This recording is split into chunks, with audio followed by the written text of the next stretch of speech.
देखो बेटा, PYQs की सीरीज में हम सीखेंगे कि PYQs को कैसे समझ के हमको हमारे आने वाले एग्जाम को प्रिपेयर करना है, how to understand PYQs, previous years questions, and on the basis of that we are going to prepare for our next exam that is going to be in 2026। अब देखिए, क्वेश्चन पूछा गया था 2025 के अंदर एरिस्टोटल का कि भाई जो एरिस्टोक्रेसी है, एरिस्टोक्रेसी की परवर्टेड फॉर्म ऑफ गवर्नमेंट क्या होगी। ये 6 फोल्ड क्लासिफिकेशन ऑफ कॉन्स्टिट्यूशन है एरिस्टोटल का। उसमें यहाँ पे जो गुड फॉर्म ऑफ कॉन्स्टिट्यूशन है वो दी गई हुई है, यहाँ पे परवर्टेड फॉर्म है। ओके, सो क्वेश्चन पूछा गया था 2025 के अंदर कि एरिस्टोक्रेसी की परवर्टेड फॉर्म ऑफ गवर्नमेंट क्या होगी, that is going to be oligarchy. अब यहाँ पे आपने देख लिया कि 2025 में ऐसा क्वेश्चन पूछा गया है।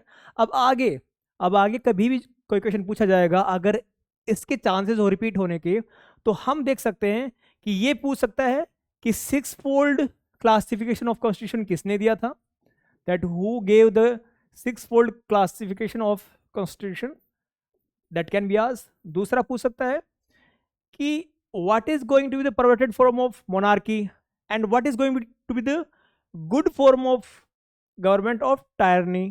तो ऐसे जम्बल्ड करके भी क्वेश्चन पूछ सकता है। Okay, so theme will be the same, question की थीम सेम रहेगी कि एरिस्टोटल क्लासिफिकेशन ऑफ कॉन्स्टिट्यूशन से क्वेश्चन पूछा गया जाएगा, लेकिन वहां पे इसको जम्बल कर देगा वो।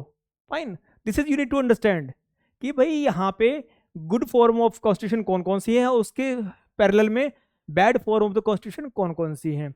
अगर हमसे पूछा जाए कि ये पर्टिकुलर डायमेंशन एरिस्टोटल की किस मैथोलॉजी को एक्सप्लेन करता है, तो हम बोल सकते हैं कि इट्स रिफ्लेक्ट एम्पिरिकल मेथड, कि उन्होंने 158 कॉन्स्टिट्यूशन की स्टडी की थी, उसके बाद इन्होंने इस क्लासिफिकेशन को बनाया था।